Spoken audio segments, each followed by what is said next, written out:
Welcome to my YouTube channel. मैं संदीप वर्मा आपका स्वागत करता हूं। देखिए, आज का जो टॉपिक है वो है निमसेट में अलजेब्रा का रिवीजन। अलजेब्रा के बहुत सारे most important concept and questions हैं, उनको डिस्कस करेंगे जो आपके आने वाले निमसेट एग्ज़ाम में बहुत ज़्यादा बेनिफिट होंगे। तो स्टार्ट करते हैं। सबसे पहले क्वेश्चन आया, फर्स्ट नंबर क्वेश्चन, जो कि लॉग का है, तो इसको सॉल्व करते हैं। देखिए, क्वेश्चन को करने के तरीके को देखिएगा, किस तरीके से हम जल्दी क्वेश्चन सॉल्व कर सकते हैं। तो यहाँ पर x, y, z are 3 consecutive positive number, तो log x plus x1 plus xz की वैल्यू बताएं।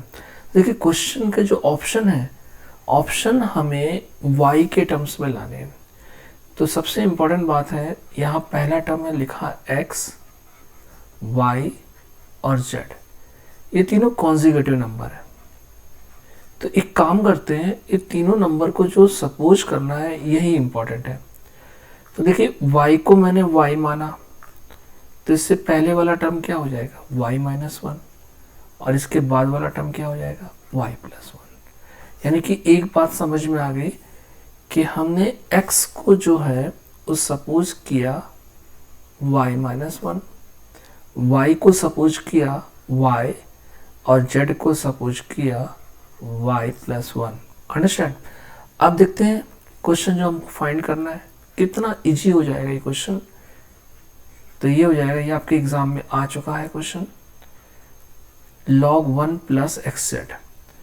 तो ये लिखा मैंने log 1 प्लस x की वैल्यू कितनी है, y माइनस 1, और z की वैल्यू कितनी है, y प्लस 1। अंडरस्टैंड। क्या ये मेरी बात समझ में आ गई। अगला स्टेप हो गया log 1 plus Y square minus 1, 1 से 1 कैंसिल, तो इसने आउटपुट दिया हमको log y square. log m की पावर n क्या होता है, n log m, यानी कि इसका करेक्ट आंसर आ गया 2 log y is the right answer. मेरे ख्याल से कितना आसान क्वेश्चन हुआ, इसका राइट आंसर है 2 log y। Okay, next problem देखते हैं। सेकंड नंबर प्रॉब्लम क्या है, बहुत ही अच्छी प्रॉब्लम है। तो देखिए, इसको करने के तरीके को जरूर देखिएगा, किस तरीके से किया जा रहा है ये क्वेश्चन को। देखिए, क्वेश्चन की जो सबसे इंपॉर्टेंट बात है, यहाँ पे लिखी है x y के इक्वल नहीं है। तो देखिए, मैं इसको तोड़ने के तरीके को कैसे लिखता हूँ, log x base 2 plus log 2 base x is equal to 3 plus 1 upon 3 is equal to log y base 2 plus log 2 base y। ये बात समझ में आ गई। अब देखिए, इस क्वेश्चन की सबसे इंपॉर्टेंट बात जो मैं लॉजिक लगा रहा हूं, अगर हम log x बेस 2 को 3 सपोज करते हैं, तो log y बेस 2 3 नहीं होगा, वो क्या होगा 1 अपॉन 3। अगर कंपेयर कराते हैं, क्योंकि यहाँ पे डाटा इसका उल्टा लिखा हुआ है, तो ये वो हो जाएगा। ठीक है, इस कॉन्सेप्ट को बहुत ध्यान से समझना क्या किया गया। क्वेश्चन ने बोला x y के इक्वल नहीं है, तो log x बेस 2 को 3 सपोज करेंगे, तो log y बेस 2 जो है 1 अपॉन 3 होगा। या log x बेस 2 को 1 अपॉन 3 सपोज करेंगे, तो log y बेस 2 कितना हो जाएगा, 3। और ये बात तो आप समझते हो, log m बेस n जो होता है 1 upon log n base m हो जाता है। तो इसी का रेसिप्रोकल लिखा हुआ है, इसलिए आसानी से कंपेरिजन किया जा सकता है। तो ये हो गया log x बेस 2 की वैल्यू 3, log y बेस 2 की वैल्यू 1 अपॉन 3। एंटी लॉग ले ले, तो x की पावर 2/3, y की power 2, y is equal to 2 की पावर 1/3। क्वेश्चन ने हमसे पूछा क्या है, x प्लस वाई, तो x plus Y is equal to 2 की पावर 3 8, 2 की पावर 1/3। तो राइट आंसर आ गया, C is the right answer. ठीक है, नेक्स्ट प्रॉब्लम देखते हैं, क्वेश्चन नंबर 3। बहुत अच्छी प्रॉब्लम है, इस रिजल्ट को आपको याद भी हो सकता है तो कर लो, कई जगह इसको पूछा गया है। तो पहले सोल्यूशन देख लेते हैं इसका।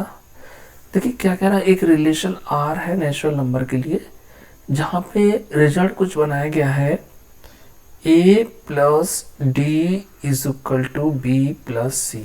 ओके, यही तो लिखा हुआ है देखो। तो इसके अकॉर्डिंग हमको सपोज करना है कि ये रिफ्लेक्सिव है, सिमेट्रिक है, ट्रांजिटिव है। तो हम सबसे पहले रिफ्लेक्सिव को टेस्ट करते हैं। ओके, रिफ्लेक्सिव के लिए कंडीशन क्या होती है, A related to A for all A, a relation related to itself is called reflexive relation. तो यहाँ पर देखिए हमारा डेटा क्या दे रहा है, A B related to A B. ठीक है, दोनों डेटा हमने सेम लिया। अब इससे हमारा आउटपुट इसके अकॉर्डिंग क्या आएगा, a plus B is equal to B plus A, या a plus B is equal to A plus B. B plus A को कॉम्युनिकेटिव लॉ से इक्वल कर दिया, ये दोनों वैल्यू सेम आई, इसका मतलब ये क्या है, रिफ्लेक्सिव है। आगे बात करते हैं हम सिमेट्रिक की। तो सिमेट्रिक के लिए नंबर 2, सिमेट्रिक के लिए बात करते हैं। सिमेट्रिक के लिए क्या कंडीशन होती है, a related to b, therefore b is related to a for all a, b। ये कंडीशन जो लिखी है ये है सिमेट्रिक की। अंडरस्टैंड? तो सिमेट्रिक की कंडीशन ये मैंने लिखी है और रिफ्लेक्सिव की कंडीशन ये लिखी है। अब अपने क्वेश्चन के हिसाब से इसको सॉल्व करके देखते हैं तो क्या आएगा।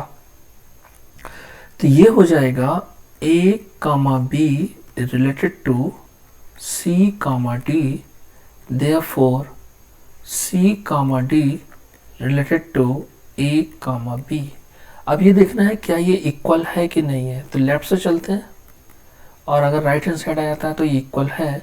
तो यहाँ पे कंडीशन आएगी A plus D is equal to B plus C. अब ये क्या आ गया हमारा, इसको हम लिख सकते हैं B plus C is equal to A plus D, और इसको लिख सकते हैं C plus B is equal to D plus A. Okay, अगर राइट को हम एक बार एनालाइज करके देखें तो C plus B is equal to D plus A, तो ये हमारा क्या देगा, C D related to A B. It means ये राइट आंसर है। ठीक है, अब हम आते हैं नेक्स्ट, रिफ्लेक्सिव भी सही है, ट्रांजिटिव भी सही है। तो अगला हमारा जो थर्ड पार्ट होगा वो हम सिमेट्रिक भी सही है, ट्रांजिटिव के लिए बात करते हैं। तो देखिए बच्चे, ट्रांजिटिव के लिए क्या बात करेंगे, इसको बड़े ध्यान से देखेंगे। ट्रांजिटिव की कंडीशन होती है A related to B, B related to C, therefore A related to C for all A, B, C। ये ट्रांजिटिव की कंडीशन आपने पढ़ी थी। अब इसके अकॉर्डिंग हम अपने क्वेश्चन को सॉल्व करके देखते हैं। तो हमारा डेटा क्या दिया है इसको देखेंगे। डेटा है A, B related to C, D, C, D related to E, F, therefore A, B related to E, F। Okay, हम लेफ्ट हैंड साइड से इसको सॉल्व करते हैं। तो ये लेफ्ट हैंड साइड से यहाँ पे सॉल्व करते हैं। अगर ये राइट हैंड साइड आ गया तो इट मीन्स ये ट्रू है। तो हमने लेफ्ट हैंड साइड में सबसे पहले इसको देखा, तो ये रिजल्ट देगा A plus D is equal to B plus C. Equation first हो गई। अब इसमें देखेंगे तो ये होगा A प्लस डी, यानी कि यहाँ पर आएगा C plus F is equal to D plus E. Okay, दोनों इक्वेशन को ऐड कर देते हैं। तो A plus D plus C plus F, B plus C plus D plus E, C D cancel हो गया। तो ये बन के आया A plus F is equal to B plus E. Okay, इसको भी एक बार एनालाइज करते हैं।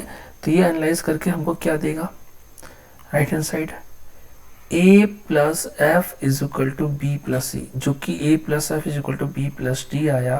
तो ये हमारा राइट हैंड साइड है A plus B related to E plus F, ये भी सही है। इसका मतलब ये रिफ्लेक्सिव भी सही है, ट्रांजिटिव भी सही है और सिमेट्रिक भी सही है। तो ऐसे रिलेशन को हम बोलते हैं इक्विवेलेंस रिलेशन। मेरे ख्याल से ये आपको समझ में आ गया।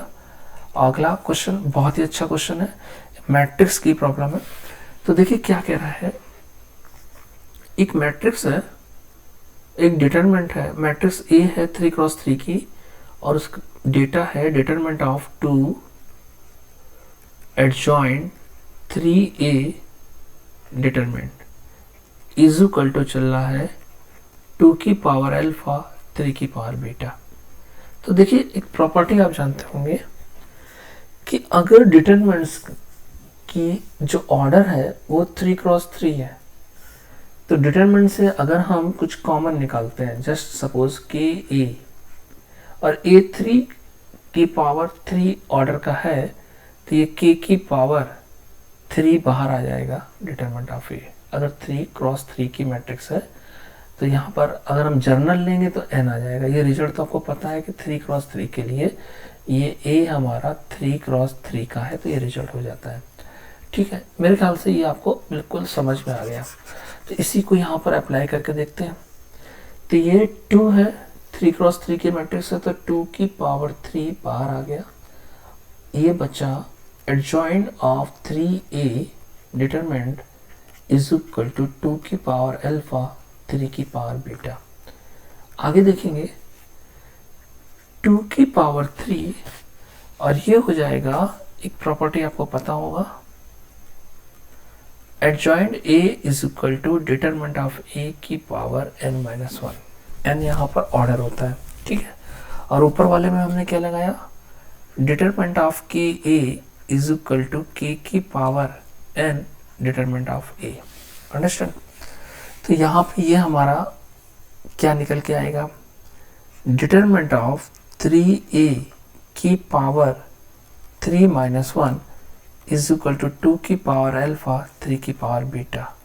फिर समझेंगे 2 की पावर 3 डिटरमिनेंट ऑफ 3a का whole of square, determinant of 3a का whole of square is equal to 2 की पावर अल्फा 3 की power beta.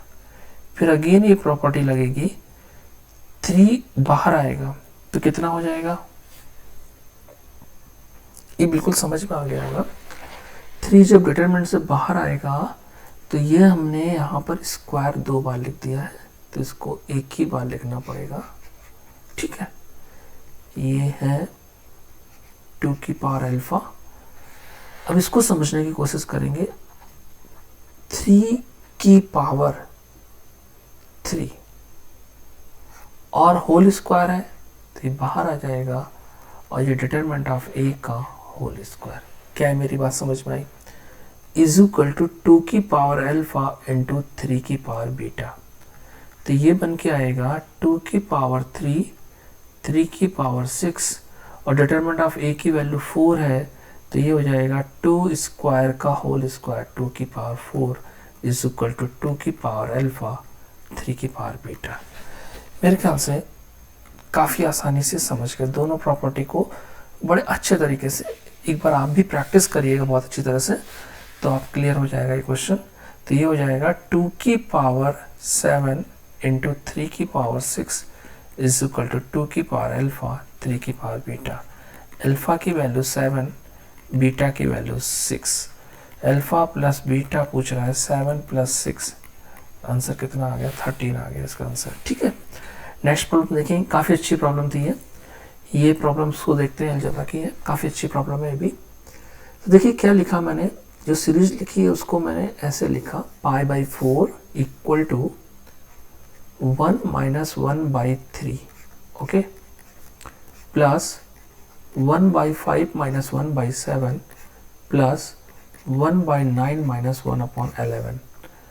π/4 is equal to, ये हो जाएगा 1 into 3, 3 - 1 2, plus 5 into 7, 7 - 5 2, plus 9 into 11, 11 - 9 2 हो गया, ठीक है।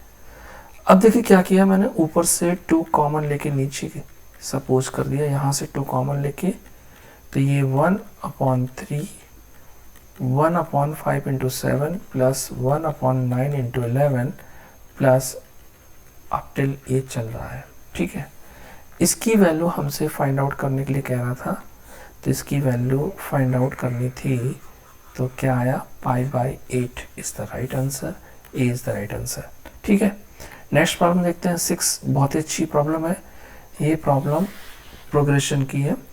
तो देखिए कह रहा है ए बी सी जीपी में है, उसका कॉमन रेशियो आर है, तो ए 2b 3c एक जीपी को फॉर्म, एपी को फॉर्म करते हैं, तो आर की वैल्यू बताएं। देखिए इस क्वेश्चन में आर निकालना है, तो अपनी इक्वेशन को आर के टर्म में कन्वर्ट करना है। तो A comma 2b comma 3c are in AP. तो एपी की कंडीशन क्या होती है, 2b is equal to A plus C. ये बात तो समझ में आ गया।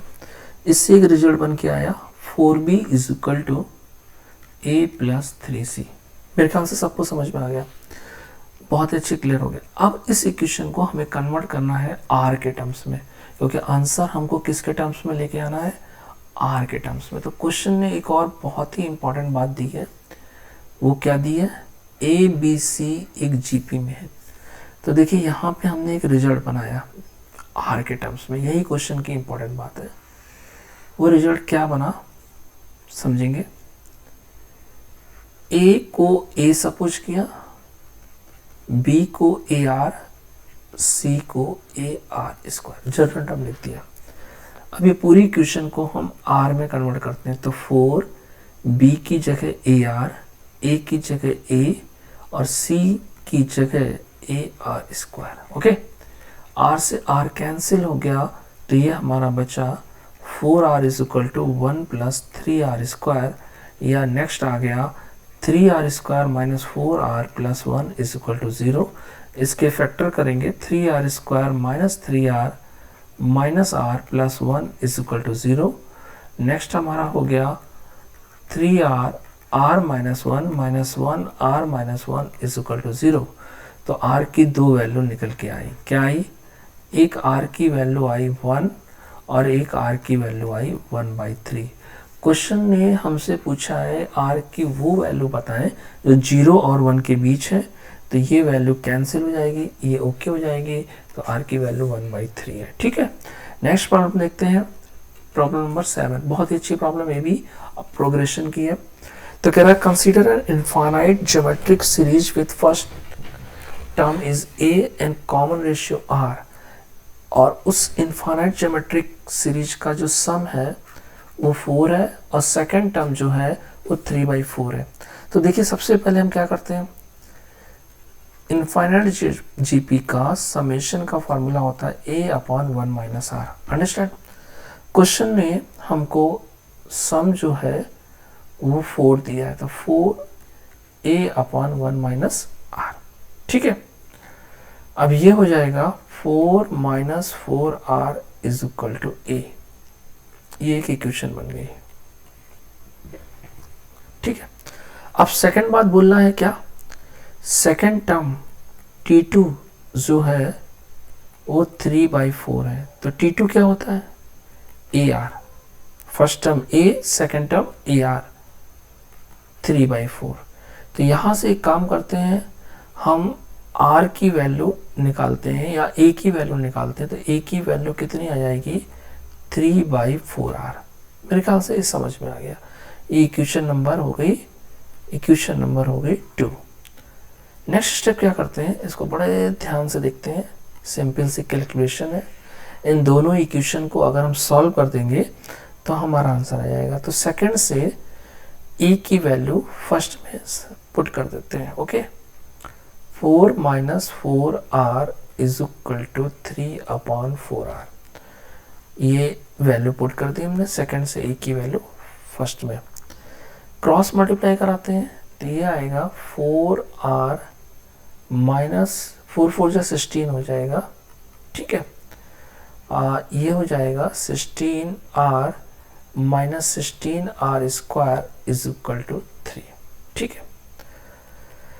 नेक्स्ट स्टेप क्या आएगा, कैलकुलेशन करनी है, तो 16r square minus 16r plus 3 is equal to 0। Factor कर लेते हैं, 16r square -12r -4r plus 3 is equal to 0। यहाँ से कॉमन कितना आएगा 4r, तो ये आ जाएगा 4r माइनस 3 -1 कॉमन लिया 4r minus 3 is equal to 0। तो ये r की दो वैल्यू देगा, एक 1/4 और एक 3/4। ठीक है, तो यहीं से आंसर में से आउटपुट निकल के आ गया। अगर आप सारे ऑप्शन में देखेंगे तो r की वैल्यू 1/4 किस पर है, d पर है, और 3/4 किस पर है, किसी पे नहीं है। तो आंसर तो यहीं से निकल के आ गया, लेकिन फिर भी कंप्लीट आंसर निकाल देते हैं। तो देखिए क्या होता है, आपको ये सब चीजें करनी है। पार्शियली सॉल्व करके भी आंसर को जज किया जा सकता है, ये सब चीजें आपको प्रैक्टिस करनी है। तो a की वैल्यू आ गई 3 अपॉन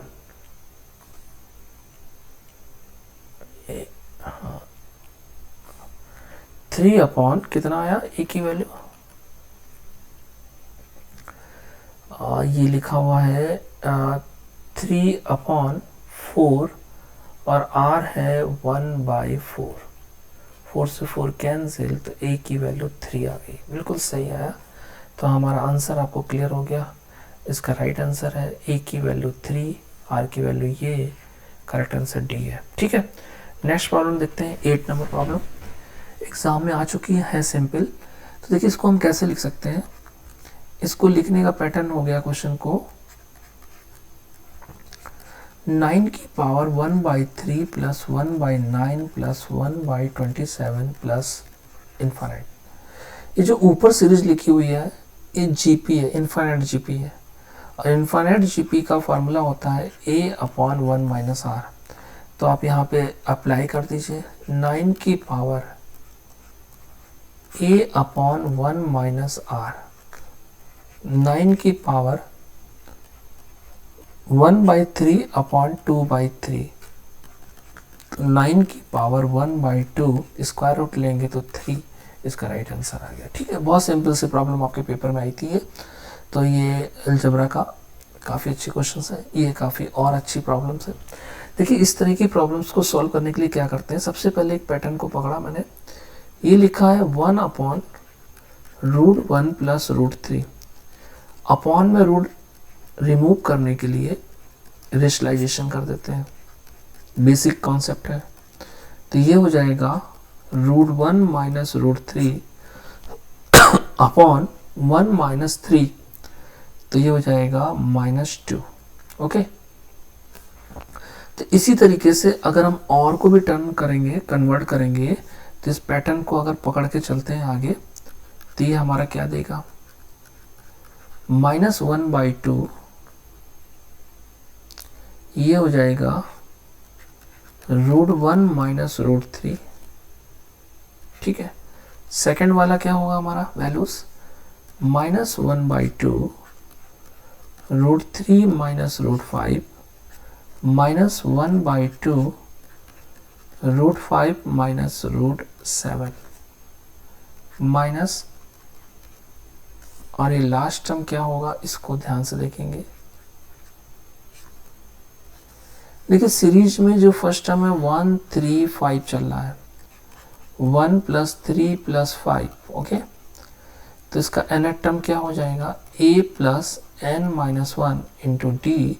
तो आपको आ गया 1 + 2n-2, दैट इज 2n-1। तो लास्ट टर्म यहाँ पे आया √2n-1। और एक और सीरीज है हमारी, वो क्या है 3 5 7। तो ये हो जाएगा nth term a + n-1 into D. तो ये कंप्लीटली हमारा आ जाएगा 2n+1, तो √2n+1। ओके, अब देखिए इस क्वेश्चन में एक चीज समझने की कोशिश करेंगे, बहुत ही अच्छी बात है।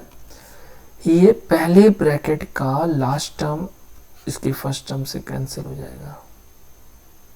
ठीक है, अभी एक काम करते हैं, कैलकुलेशन को थोड़ा सा और सिंपल बना लेते हैं।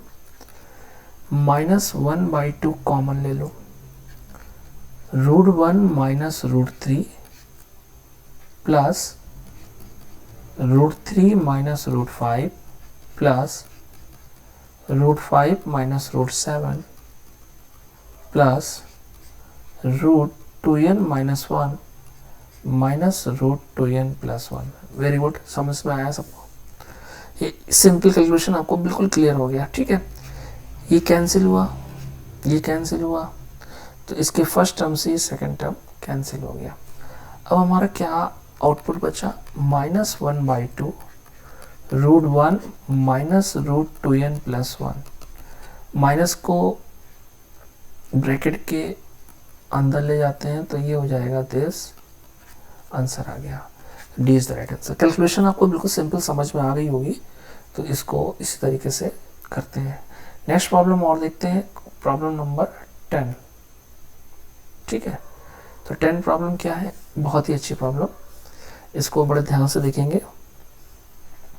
देखिए ए बी सी जीपी में है, तो ए बी सी जीपी में है, A B C are in GP. तो इसने क्या आउटपुट दिया हमको? इसने एक आउटपुट दिया B square is equal to A C. इसको सेव करके रख लेते हैं, आगे काम आएगा, ओके। दूसरी इंफॉर्मेशन है A X square plus 2bx plus C is equal to 0। एक इक्वेशन लिखी हुई है और दूसरी इक्वेशन का 1 रूट कॉमन है, तो कॉमन रूट का भी कॉन्सेप्ट लगा सकते हैं, लेकिन यहाँ पर थोड़ा स्टाइल से खेलेंगे। तो कॉन्सेप्ट को ज़रा ध्यान से समझेंगे मैं क्या करने जा रहा हूँ।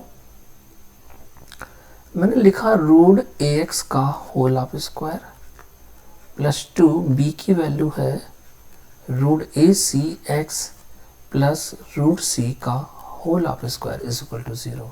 एक कन्वर्जन समझ में आया? बी की जगह मैंने रूट ए सी रख दिया इक्वेशन फर्स्ट से, ठीक है, और बाकी इसको कन्वर्ट कर लिया। तो ये फॉर्मूला आ गया root A X plus root C का whole of square is equal to 0। इसके दो फैक्टर होंगे, minus root C by A और दूसरा भी minus root C by A. ये दोनों रूट सेम आ गए, इसका मतलब इन दोनों में से कोई एक इसका कॉमन रूट होगा। तो यहाँ पर क्या करेंगे, इस चीज़ को बड़े ध्यान से समझेंगे। जो कॉमन रूट होगा वो दूसरी इक्वेशन को सेटिस्फाई करेगा। तो हमने क्या किया, x की वैल्यू सेकेंड इक्वेशन में सब्स्टिट्यूट कर दिया। तो ये हो गया D X square plus 2e(ax) plus F is equal to 0। Put x on equation second, तो क्या हो जाएगा d, जब इसका स्क्वायर करेंगे तो c अपॉन e, ठीक है। 2e root C upon root A minus का हो गया plus F is equal to 0। एक काम करते हैं, पूरी इक्वेशन में c का डिवाइड कर देते हैं, तो ये हमें क्या देगा output, d upon A minus 2e upon root A C plus F upon C is equal to 0, ठीक है। अब यहाँ पे फिर हम यूज करते हैं, रूट ए सी को हम लिख सकते हैं b, तो ये आउटपुट आया d upon A minus 2e upon B plus F upon C is equal to 0। d upon A plus F upon C is equal to 2e upon B. देखिए ये हमारा फाइनल रिजल्ट, इसको solve करके आया। Question ने कहा है ये तीनों वैल्यूज कैसी होंगी। अगर ये तीनों वैल्यू AP में है तो ये कंडीशन देगा 2e upon B is equal to D upon A plus F upon C, जो कि यही रिजल्ट आया। इसका करेक्ट आंसर क्या है, AP। मेरे ख्याल से आपको समझ में आ गया, और एक बार खुद ट्राई करके ज़रूर देखना, उससे कॉन्सेप्ट बहुत क्लियर होते हैं। और स्पीड का खेल है एग्ज़ाम में आपके, तो स्पीड को बड़ा मेंटेन करके चलना है। जितनी प्रैक्टिस करेंगे उतना अच्छा स्पीड बनेगा। तो देखिए यहाँ पर एक क्वेश्चन क्या कह रहा है, क्वेश्चन में हमको sigma r is equal to 1 to n fr की वैल्यू फाइंड करनी है, ठीक है। तो लूप को हम ब्रेक करते हैं, तो क्या आएगा, f1 f2 f3 fn, okay. प्यारे बच्चे देखिए F1 की वैल्यू कितनी है 7, तो रख दिया। प्रॉब्लम एरिया है F2, F3, Fn की वैल्यू हमको नहीं मालूम है, उस वैल्यू के लिए इसने क्लू दिया है, तो उसकी हेल्प से हम बाकी वैल्यूज को फाइंड आउट करते हैं। यहाँ साइड में क्या क्लू दे रहा है, F1 की वैल्यू 7 है, ओके ये, और एक रिजल्ट दे रहा है fx plus Y is equal to fx plus fy, okay. अगर हम x को 1 और y को भी 1 पुट करते हैं तो 1 प्लस 1 कितना हो जाएगा 2 equal to f1 plus f1, okay. f1 7 plus 7 is equal to 14 आ गया, तो f1 7 आया, f2 14 आया। अब हम f3 निकालेंगे, तो इस रिजल्ट में x की वैल्यू 2 और y की वैल्यू 1 पुट करते हैं, ओके। तो देखते हैं इस रिजल्ट में कैसे वैल्यू रखेंगे। x is equal to 2, y is equal to 1, तो 2 प्लस 1 3, और ये हो जाएगा f2 plus f1, okay. f2 की वैल्यू 14, f1 7, 21 आ गया। तो ये हमारा यहाँ पे वैल्यूज आ गई, दूसरी 14, 21, और ये जाएगा n टाइम्स तक, ठीक है। अब देखिए इसके बाद क्या करना है हमको,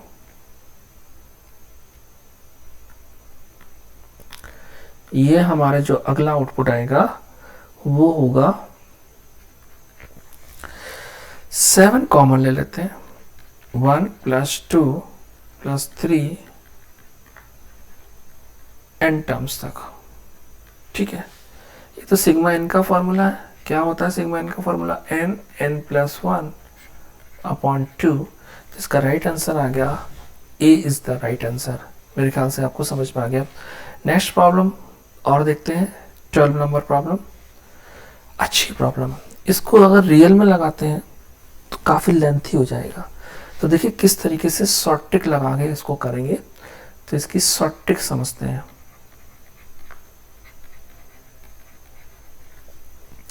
ये कई सारे क्वेश्चन में आपके एग्जाम में आपको हेल्प करेगा, तो ये ट्रिक बड़े ध्यान से समझेंगे किस तरीके से हम एक ट्रिक लगाते हैं। यहाँ पर अप्लाई करके मैं आपको दिखाता हूँ। देखिए क्वेश्चन ने बोला है एक ज्योमेट्रिक प्रोग्रेशन है, और ज्योमेट्रिक प्रोग्रेशन का जनरल टर्म होता है ए आर स्क्वायर ए आर की पावर n-1। तो s जो है उसको डिनोट कर रहा है इनके सम को,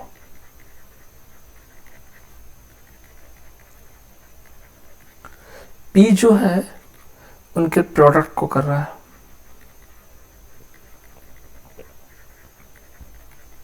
और r जो है इसके रेसिप्रोकल के सम को कर रहा है। ये लिखा हुआ है ना।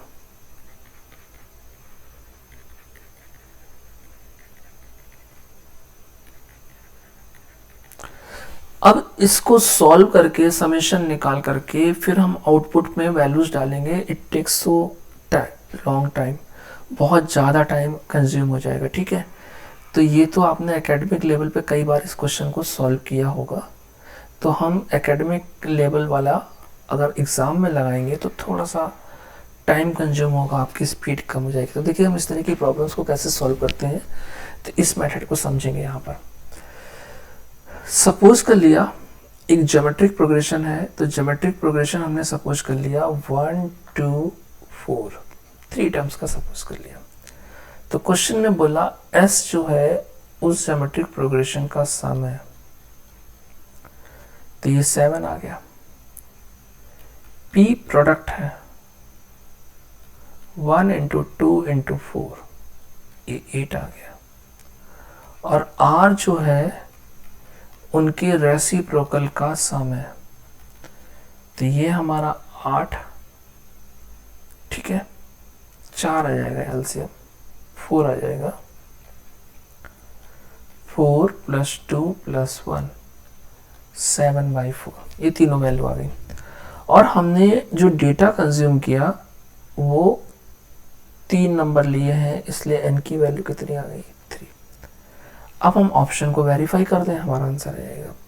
तो ऑब्जेक्टिव ये अप्रोच आपको लगानी है, अदरवाइज ये आपका टाइम कंज्यूम करेगा। ओके, तो देखते हैं। सबसे पहले क्वेश्चन ने हमसे पूछा पी स्क्वायर, तो पी स्क्वायर की वैल्यू 8 8 जा 64 आ गई।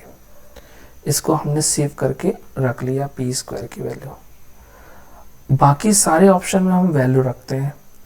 तो पहला ऑप्शन क्या है, p अपॉन आर की पावर n। ओके, p कितना है 8, r कितना है 7/4 का होल क्यूब। ये तो 64 नहीं देगा, तो ये रॉन्ग आंसर है। अब हम ऑप्शन बी चेक करेंगे, s अपॉन आर की पावर n। s कितना है 7, r कितना है 7/4 का होल क्यूब। 7 से 7 कैंसिल, 4 का क्यूब 64, तो ये तो करेक्ट हो गया हमारा।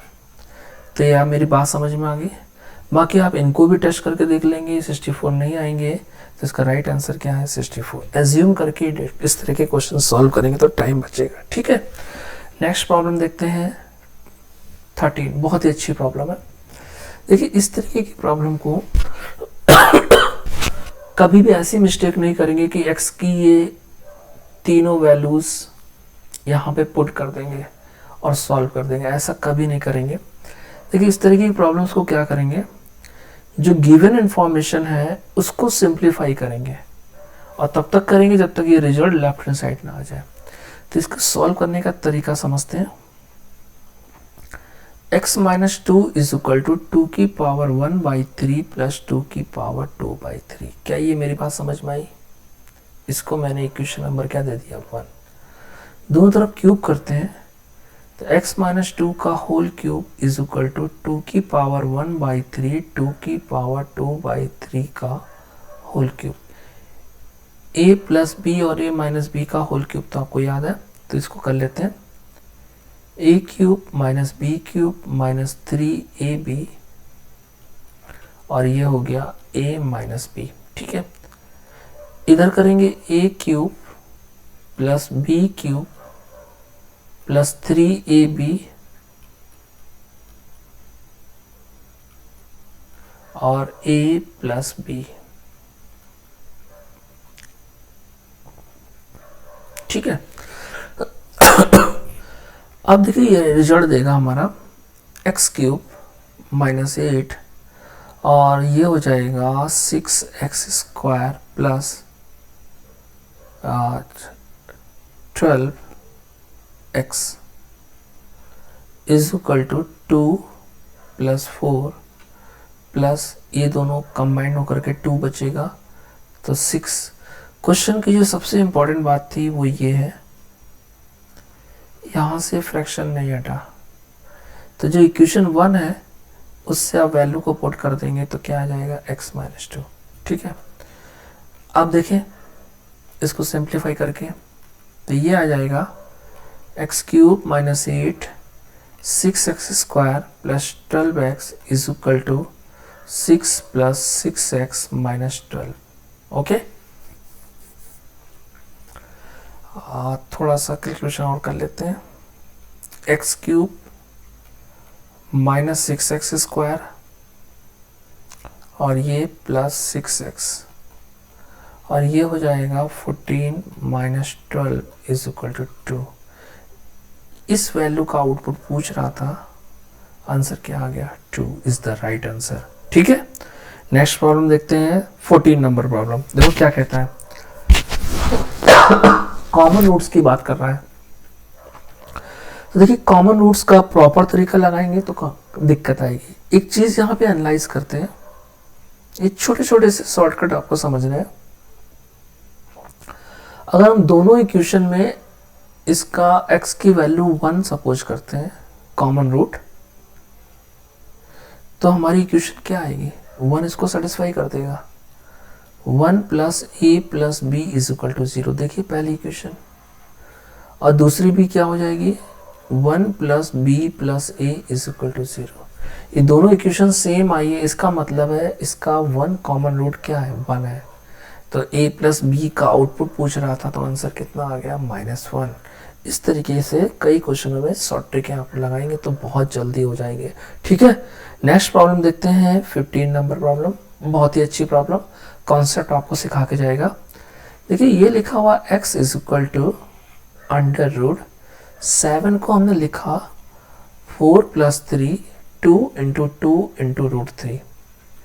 x इज इक्वल टू, ये हमारा अंदर एक फार्मूला बन गया। क्या फार्मूला बना, 2² + √3 का होल ऑफ स्क्वायर प्लस 2 × 2 × √3। इसने आउटपुट दिया 2 + √3 का होल ऑफ स्क्वायर रूट के अंदर। ठीक है, तो x की वैल्यू आ गई 2 + √3। मेरे ख्याल से x बिल्कुल समझ में आ गया। अब हमको 1/x भी चाहिए, x तो आ गया है, तो 1/x इज इक्वल टू हो जाएगा 1/2 + √3। अपॉन से रूट हटाने के लिए रेशनलाइजेशन कर लिया, तो ये आ गया 2 - √3 अपॉन 4 - 3, तो ये आ गया 2 - √3। एक बात समझ में आ गई, 1/x की वैल्यू 2 - √3 आ गई। ओके, कॉन्सेप्ट समझ में आ गया। आंसर क्या पूछ रहा है, x + 1/x की वैल्यू बताएं, तो 2 + √3 + 2 - √3, √3 से √3 कैंसिल, आंसर कितना आ गया, 4 is the right answer. Next problem देखते हैं, 16। बहुत ही अच्छी प्रॉब्लम है एग्जाम पॉइंट ऑफ व्यू से। ये सारे क्वेश्चन एक बार प्रैक्टिस जरूर कर लें, खुद से करने से कई सारी कैलकुलेशन आपकी क्लियर हो जाती है। तो ये सारे क्वेश्चन एक बार खुद से भी करके देखेंगे। ठीक है, चलिए देखिए क्या कह रहा है, roots of the equation are 10 30 degree plus 10 50 degree. तो आप जानते हो सम ऑफ द रूट्स क्या होता है,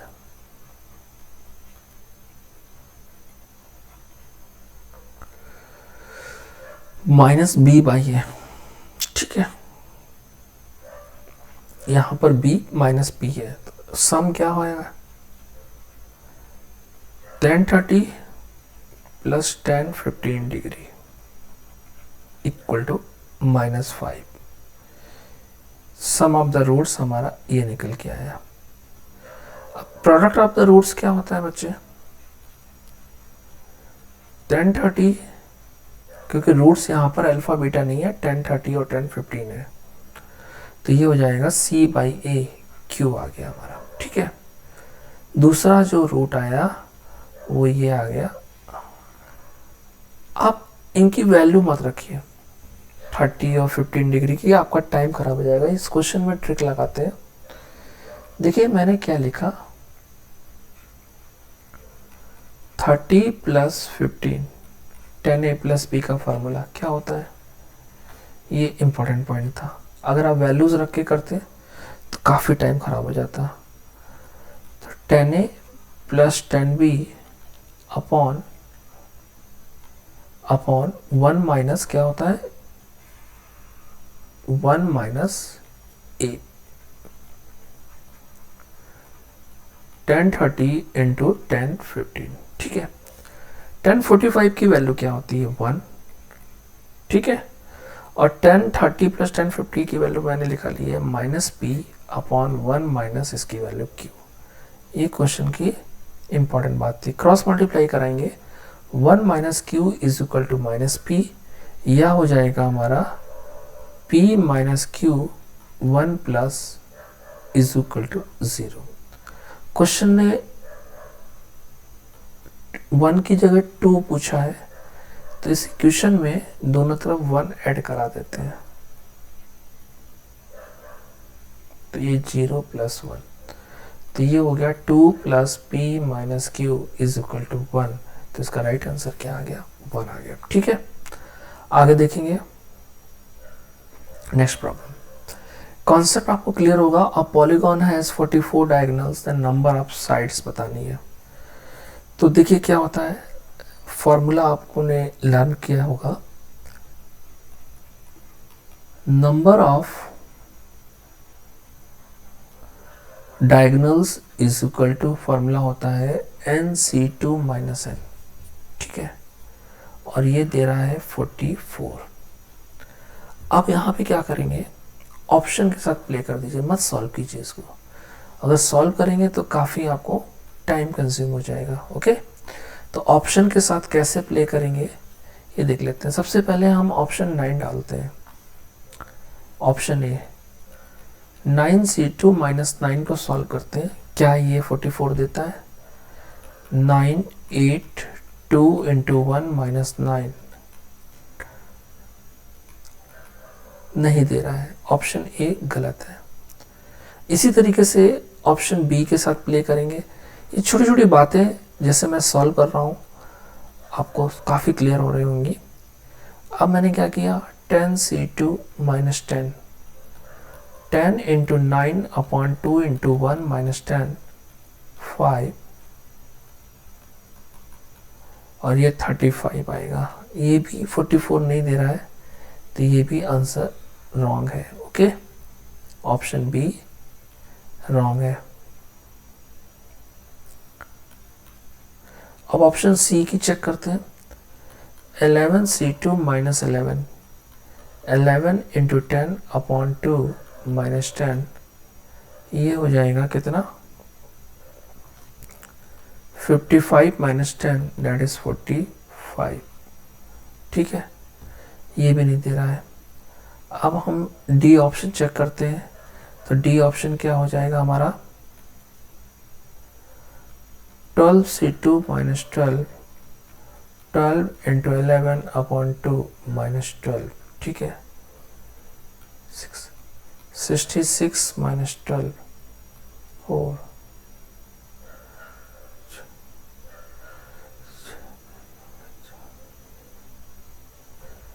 ये भी नहीं दे रहा है। तो हमारा आंसर क्या आएगा, 44 डायगोनल से 44 कोई ऑप्शन नहीं दे रहा है।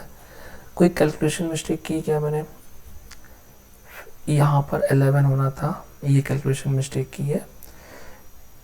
55 माइनस 11 44, तो सी इज़ द राइट आंसर, ये गलत है। ठीक है, तो ऑप्शन के साथ में चेक कर लें, आपको समझ में आ जाएगा। ठीक है, तो इसका करेक्ट आंसर समझ में आ गया। 11C2 माइनस 11 होना था, तो माइनस 11 किया, हमारा राइट आंसर आ गया। 17 नंबर प्रॉब्लम हो गई। अब 18 नंबर प्रॉब्लम देखते हैं क्या कहता है। नंबर ऑफ ट्राइंगल निकालने का फॉर्मूला होता है NC3। एक ट्राइंगल 3 पॉइंट्स को जो नॉन कोलिनियर है उनको मिला के बनती है।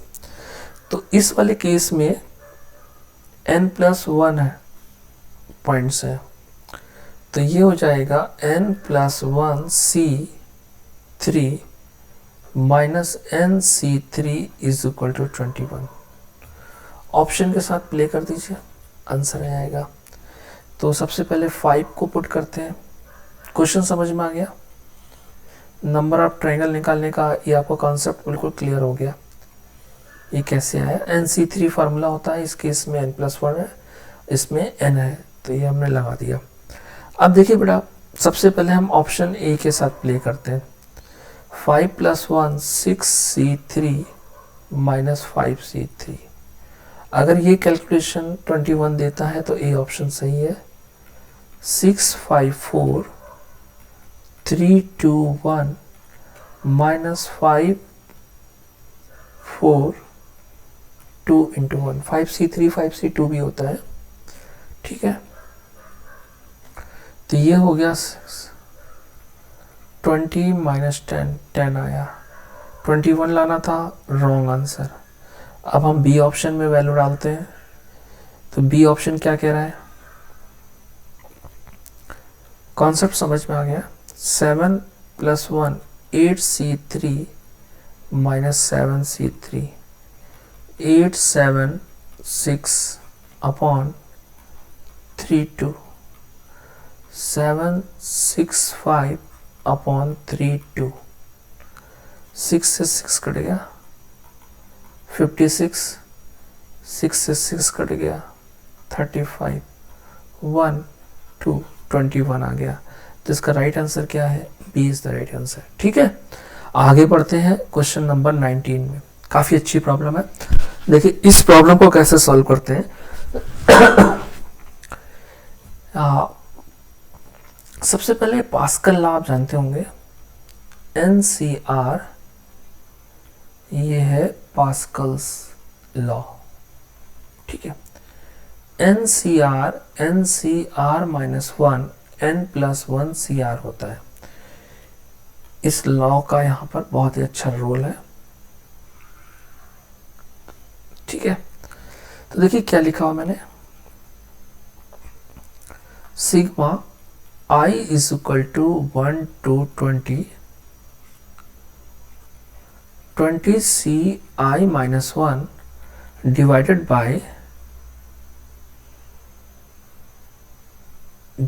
बाय कितना है, NCR प्लस NCR माइनस 1, ये पास्कल लॉ लिखा हुआ है। तो इसको क्या लिख सकते हैं, 21C जो बिग वैल्यू होती है, R बड़ा है या R माइनस 1, तो R बड़ा है तो R आया, तो यहाँ I और I माइनस 1 में R आएगा, I आएगा, ठीक है। अच्छा, और थोड़ा सा हम परम्यूटेशन कॉम्बिनेशन का एक फार्मूला देखते हैं। NCR is equal to N upon R N minus 1 CR minus 1, ये भी फार्मूला आपने पढ़ा हुआ है। इस फार्मूले को कैसे अप्लाई करेंगे, यहाँ पर बहुत ही ध्यान से देखेंगे, और ये यहाँ पर क्यूब लिखा हुआ है। तो मैंने लिखा sigma I is equal to 1 to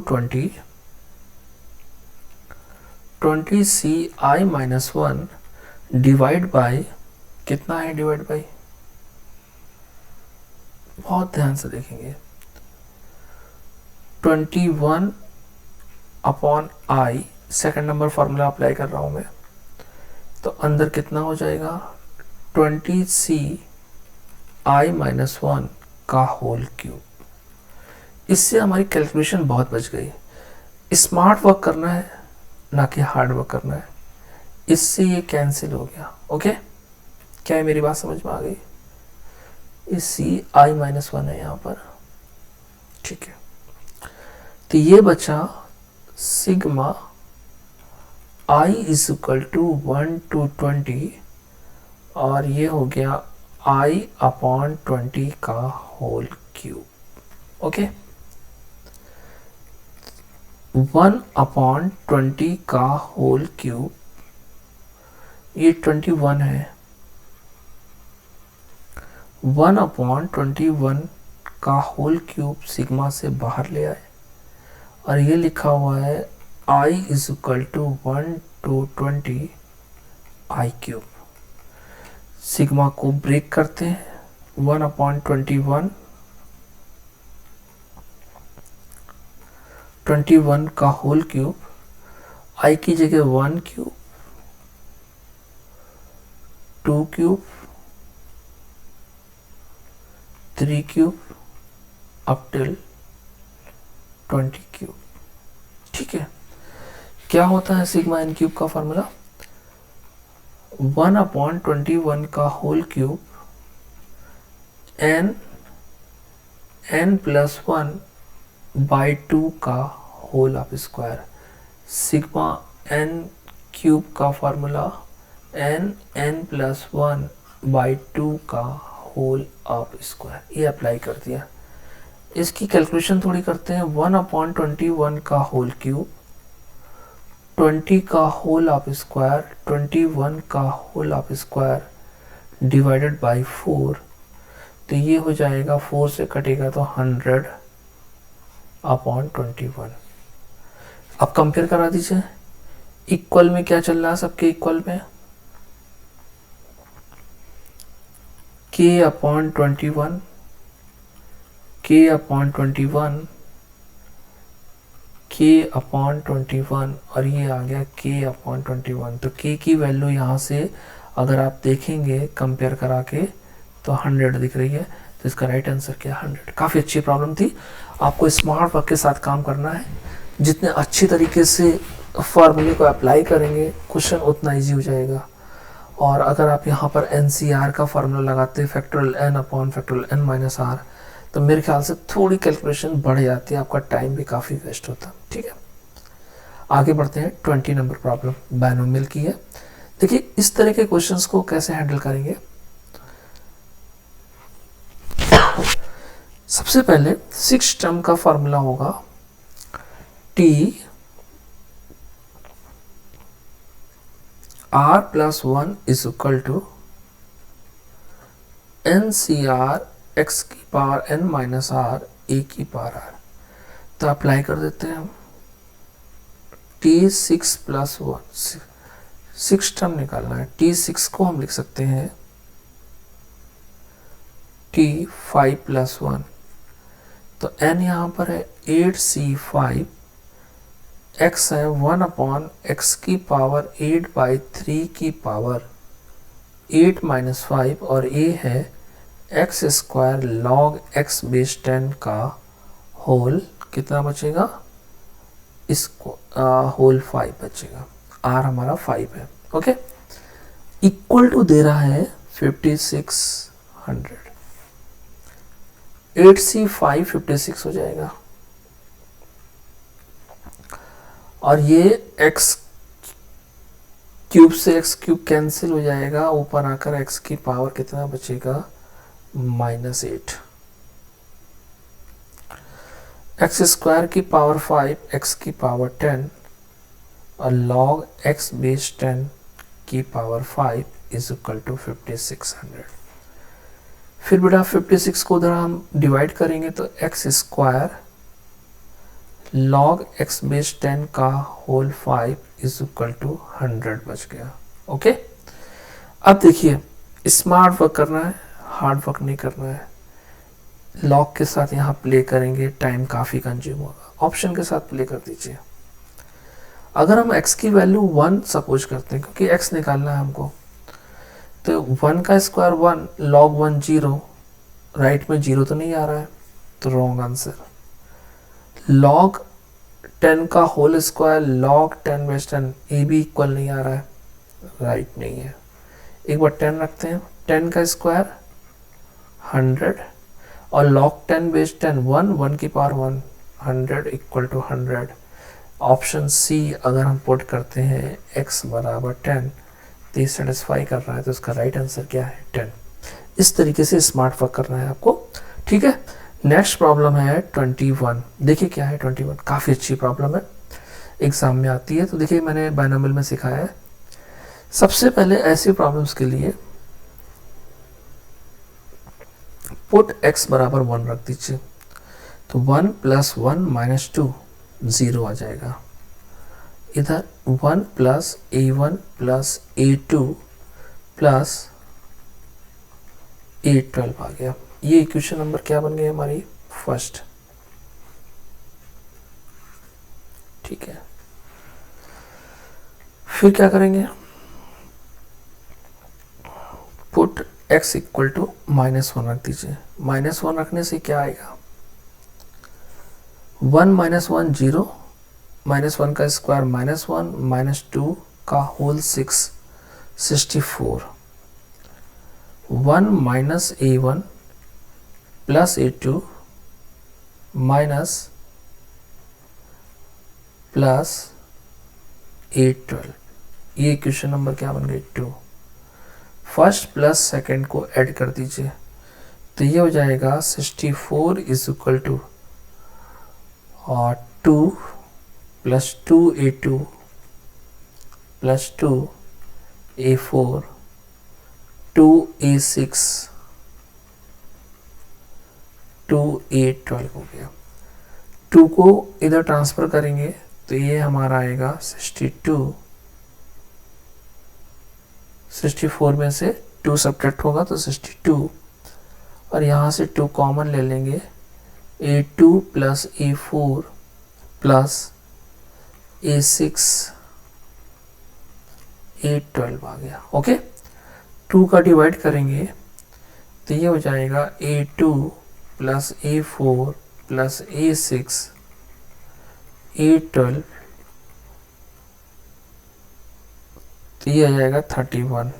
तो इसका राइट आंसर क्या है? एग्जाम में आ चुका है क्वेश्चंस, बड़े ध्यान से इसकी प्रैक्टिस कर लेंगे। ठीक है, आगे बढ़ते हैं। 22 काफ़ी अच्छी प्रॉब्लम है। देखिए मैट्रिक्स की ये प्रॉब्लम कैसे हैंडल करेंगे। सबसे पहले इंफॉर्मेशन दी गई है A B is equal to A, और एक और इंफॉर्मेशन दी गई है B A is equal to B, और हमसे आउटपुट पूछ रहा है A square plus B square. तो एक काम करते हैं, पहले इक्वेशन में ए का पोस्ट मल्टीप्लाई कराते हैं। ठीक है,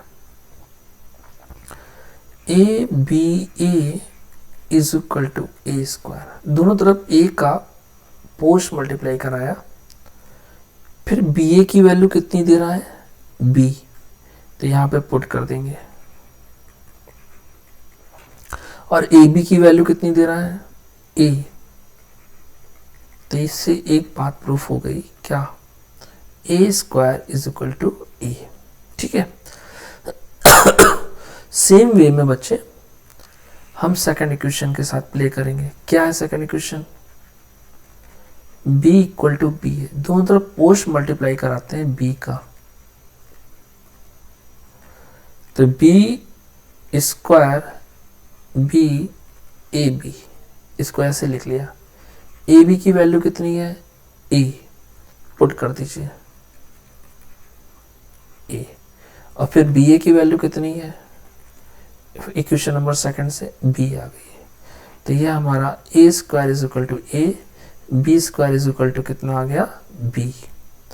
अब ये कुछ भी पूछ, A square plus B square पूछ रहा है, तो ये आंसर हो जाएगा ए प्लस बी। अगर ए स्क्वायर माइनस बी स्क्वायर पूछता तो आंसर हो जाता ए माइनस बी। कुछ अच्छे कॉन्सेप्ट हैं, इनको बड़े ध्यान से आप समझ लें पेपर से पहले। अब आया 23 नंबर क्वेश्चन, काफ़ी अच्छी प्रॉब्लम है। ये एक रिजल्ट है, आप देखिए, एक स्क्यू सिमेट्रिक मैट्रिक्स है। तो स्क्यू सिमेट्रिक मैट्रिक्स के डिटरमिनेंट की बात कर रहा है। तो स्क्यू सिमेट्रिक मैट्रिक्स के डायगोनल एलिमेंट ऑलवेज कैसे होते हैं? 0,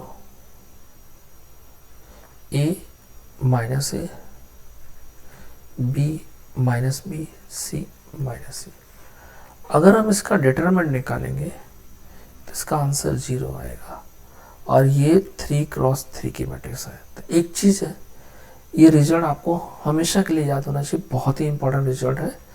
बाकी जब क्लास ये, तो डिटरमिनेंट की वैल्यू 0 है जब n यानी कि मैट्रिक्स का ऑर्डर ऑड होगा। अगर इवन होगा तो नहीं 0 होगा। ठीक है, ऑड के केस में ऑलवेज डिटरमिनेंट जो होती है स्क्यू सिमेट्रिक मैट्रिक्स, वो ऑलवेज 0 होती है। ठीक है, तो ये काफ़ी अच्छी प्रॉब्लम है, कई बजे इस पर बेस क्वेश्चन भी आते हैं, तो इस रिजल्ट को आप पढ़ लेंगे। आगे पढ़ते हैं 24 नंबर क्वेश्चन, क्या कहता है? देखिए 24 नंबर प्रॉब्लम क्या कहता है? M R is equal to, एक रिजल्ट दिया गया है, तो value of determinant m1 plus determinant m2 plus determinant m3 plus आगे जा रहा है डिटरमिनेंट m2023 तक जा रहा है। तो देखिए इसको कैसे सॉल्व करते हैं। सबसे पहले M R is equal to, matrix है r, r minus 1, r minus 1, r। अगर मैं इसके डिटरमिनेंट की बात करूं तो ये क्या देगा? आर स्क्वायर, आर माइनस 1 का whole of square, R square minus R square plus 1 minus 2r। Calculation करते हैं, R square minus R plus 2r, ये कैंसिल हो गया, तो फाइनल रिजल्ट आ गया 2r माइनस 1। ठीक है, अब देखिए, अगर मैंने डिटरमिनेंट ऑफ m1 निकाला, डिटरमिनेंट ऑफ m1, तो r की जगह 1 डालेंगे तो ये वैल्यू 1 आएगी। m2 निकालेंगे तो 2 2 जा 4 माइनस 1 3, m3 निकालेंगे तो 3 2 जा 6 माइनस 1 5 आ गया। तो इस ये कंटिन्यू चलता जाएगा, टिल M2023 तक। ठीक है, तो इससे एक सीरीज आपको नज़र आ जाएगी। कौन सी सीरीज नज़र आएगी, बड़े ध्यान से देखेंगे। ये इनका समेशन हो जाएगा 1 + 3 + 5 2023 टर्म्स तक। ये तो ऑड नंबर है, तो ऑड नंबर का सम होता है n² और n हमारा है 2023, उसका होल ऑफ स्क्वायर। आंसर क्या आ गया, D is the right answer. ठीक है, आगे देखते हैं क्वेश्चन नंबर 25। देखिए, इस तरीके की प्रॉब्लम कई बार पेपर में बच्चा टाइम कंज्यूम कर देता है। तो देखिए, सबसे पहले सॉल्व नहीं करना है। अभी मैंने आपको एक रिजल्ट बताया था, वो रिजल्ट क्या था, ये हमारा डायगोनल एलिमेंट्स जो है, ध्यान से देखो, डायगोनल एलिमेंट क्या है, 0 है। ठीक है, b - a, a - b, c - a, a - c, c - b। तो ये डिटरमिनेंट तो ऑड ऑर्डर की स्क्यू सिमेट्रिक मैट्रिक्स है। तो इसका डिटरमिनेंट क्या होगा, 0 होगा। तो इसका राइट आंसर क्या था, 25। इसी तरीके से अभी पार्ट 2 और सेक्शन जो आपके निमसेट में आते हैं मैथ्स के, उनके बेस्ट क्वेश्चन आपके क्विक रिवीजन के साथ अगले वीडियो में हम उपस्थित होंगे। आज के लिए इतना ही, बहुत बहुत धन्यवाद। चैनल को लाइक, सब्सक्राइब और शेयर करते रहिएगा। Thank you so much.